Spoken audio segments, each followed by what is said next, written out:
J'ai rencontré beaucoup de croyants et j'ai souvent discuté avec eux sur divers problèmes spirituels. Parmi ces nombreux problèmes, une difficulté apparaît comme étant le lot commun de la plupart et que beaucoup trouvent difficile à vaincre. Pourquoi leur vie spirituelle semble-t-elle parfois sèche et sans entrain, tandis que d'autres fois, elle paraît joyeuse et enthousiaste? Quoiqu'ils n'aient pas l'expérience du troisième ciel, néanmoins, ils ont eu ce qui pourrait être appelé l'expérience du sommet de la montagne. Ils se demandent comment pourraient-ils vaincre les périodes sèches et se maintenir dans une position inspirée et continuellement joyeuse.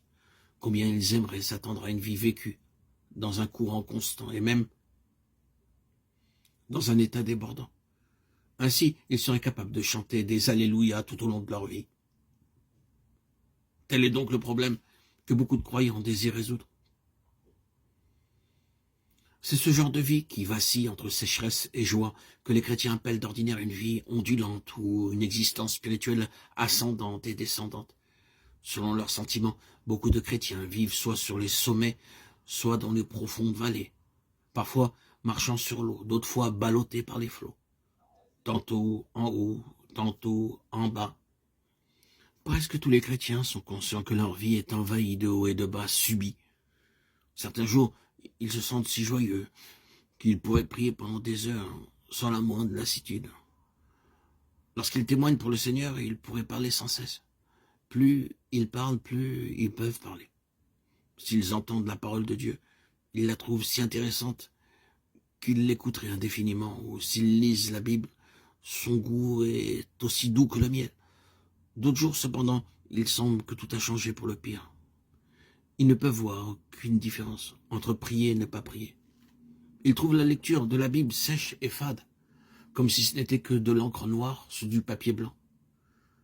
Quand ils rencontrent des gens, ils se sentent mal à l'aise s'ils ne témoignent pas. En conséquence, ils se forcent à dire quelques mots comme « Croyez au Seigneur Jésus et vous aurez la vie éternelle ». Mais ils sentent un tel engourdissement dans leur cœur, comme si, après tout, il n'y avait vraiment rien à dire.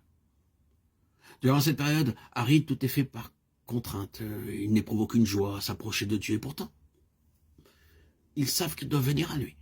Il en résulte qu'ils se forcent pour s'approcher du Seigneur. Ce genre de vie chrétienne paraît trouver son équivalent dans le domaine naturel. S'il y a un sommet de montagne, il doit y avoir aussi une profonde vallée. Après les vagues en furie, il y aura une surface calme.